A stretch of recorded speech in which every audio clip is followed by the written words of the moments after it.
Alert. Large enemy group detected. Yes, I'm aware of that. Hello, Cogitantes. Every time people talk about 2B, the conversation gets stupid incredibly fast because the real scandal is not that 2B is sexy. The real scandal is that Nier Automata makes a disposable military machine sexy and then asks why that worked on you. That is the tension. Picture the quintessential science fiction space marine. You know exactly what I'm talking about. The bulky, dirt-smudged power armor, the oversized assault rifle, a face carved out of a cinder block, and always grimacing, because it's all about that gritty industrial realism.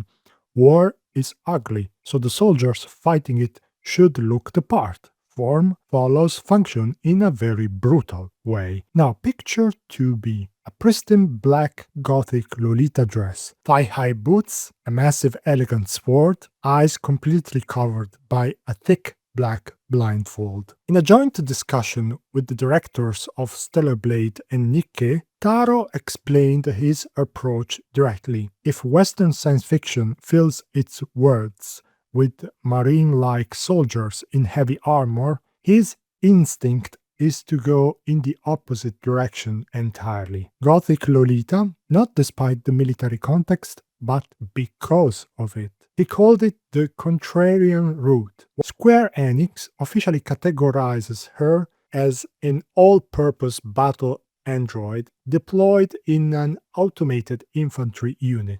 The creator chose a gothic dress for that android on purpose with full awareness of what he was doing. So what is actually going on? What defense analysts and historians see when they look at 2B is not bad realism.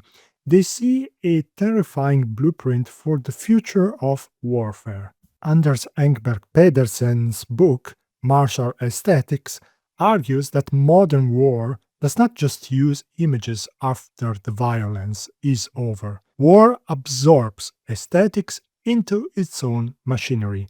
Simulation, perception, design, training, emotion, world building. And 2B is not an exception to that system. So here are the 5 reasons why the 2B military look makes sense. Number 1. The blindfold is not fashion. At first glance, the blindfold looks like an edgy accessory to make her look cool and mysterious, but it's what the book calls the logistics of perception. The blindfold is the visible sign of the military's total ownership of her vision. When she puts it on, she isn't seeing a beautiful ruined city or a blue sky. She doesn't see reality at all. She only sees what the military system has already formatted into a mission, enemy classifications, targeting reticles, mission boundaries. What makes this detail extraordinary is that the visor's function is confirmed in the expanded lore, specifically in the Yorha stage play, later collected in Nier Automata short story long. The text describes the blindfolds as nanotech visors that collect environmental data and project it directly onto the android's eyes. So transmissions from command are displayed there. Number 2. Emotional repression is not weakness. The military faction Yorha has a strict emotional doctrine. Emotions are prohibited. The book shows that hyper-automated military systems need bodies or machines that do not break psychologically when asked to kill, die, and repeat. In a modern war, fought through clean interfaces and synthetic training environments, emotional repression is an operational necessity, and 2B's visual design reflects this completely. Compare her to Bayonetta, all playful excess and performed pleasure. 2B is the exact opposite. The black dress, the posture, the gloves, the blindfold.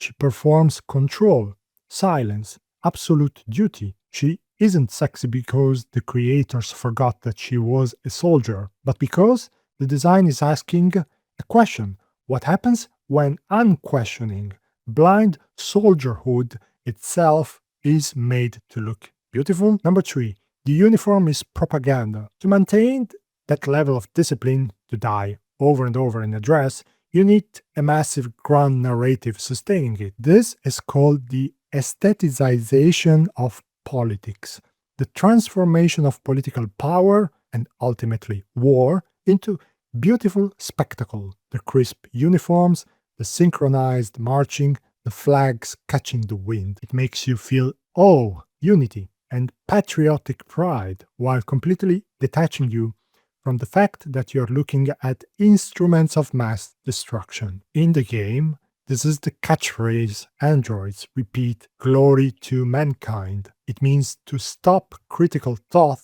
allowing them to keep fighting and dying without ever looking at the ugly truth underneath. Taro's Q&A in the strategy guide explains that Yorah units were implanted with a program that compels them to love humanity, an engineered devotion layered on top of the emotional prohibition. The slogan and the doctrine work together. One stops questioning, the other manufactures the answers. It is a managed belief system dressed up as military protocol, and glory to mankind is its liturgy. Number 4. The sword is Japan's military history, disguised. The common trap is to see a sword-wielding character in a Japanese game and say, oh, it's just samurai culture.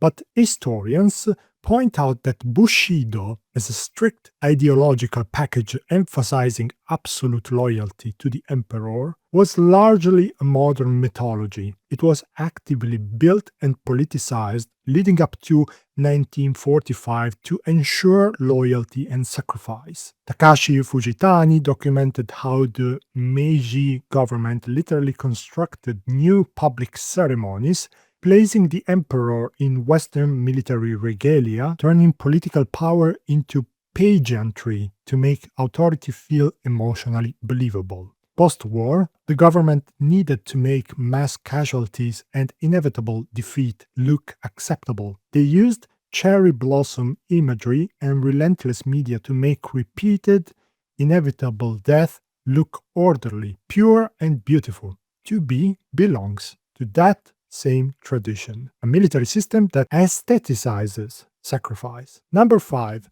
The anime aesthetic is active military recruitment strategy. Here is where it gets concrete. The research on the modern Japanese self-defense forces shows they operate under a unique cultural constraint. They exist in a society deeply scarred by the memory of imperial war.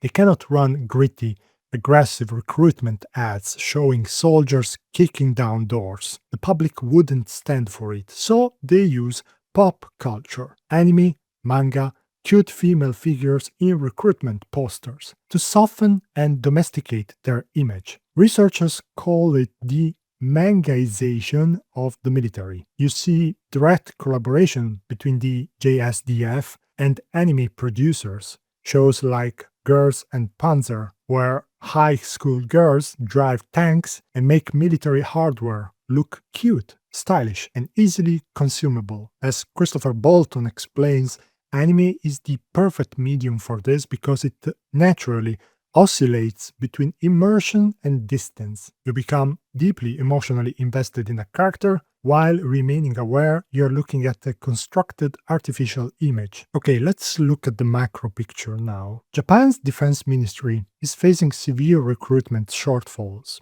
Around 8,500 new recruits in fiscal year 2023, roughly 51% of their target, and down from 10,000 the year before. The JSDF literally cannot find enough human beings willing to put on the uniform. So in August 2024, the Japanese Ministry of Defense published an interim report explicitly recommending AI, drones, and unmanned aerial, maritime, and ground vehicles to compensate for the manpower gap, systems requiring a fraction of the human crew. And Japan is far from alone. Defense analysts have documented Ukraine's rapidly increasing use of ground robotics for combat support throughout the conflict. Automated infantry is the literal stated goal of modern defense departments. They want to move the physical risk and trauma away from human bodies and onto technical systems. But here's what we often miss when we imagine the future of machine warfare. We picture brutal Terminator-style skeletons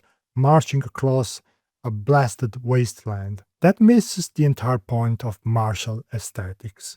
The future of automated warfare will not just be functional, it will be deliberately designed to be palatable to the humans who have to deploy it and to the public who has to fund it. The real horror is not that robots will turn evil and rebel. The real horror is that we might deliberately build beautiful machines designed specifically to suffer, remember, and die beautifully in our place, so we don't have to look at the ugly reality of war. The genius of a character like 2B is that she forces us to recognize how much we want war to be an interface. And if we successfully design the perfect automated military interface, what happens to the human beings on the receiving end of those remorseless machines? If we can't even see the war because we are wearing the blindfold of our own systems, will we even care? And this is where Nier Automata becomes more than a depressing story about androids and machines. 2B feels more than she is allowed to feel. Nanas asks more than he's supposed to ask.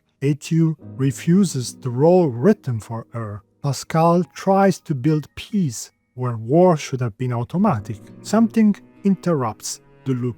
Grief interrupts it. Memory, care. There is still something that escapes the design. A hesitation, a bond, a question, a choice, a player willing to give something up for someone else. This is why 2B still matters. Not just fan service, not just a robot with a sword, she's the crack in the lie. Because if a machine built for obedience can make us ask what a person is worth, then the system has failed. And maybe that is the question Nier Automata leaves us with. If the future of war becomes more automated, more aestheticized, and easier not to see, can we become better at seeing?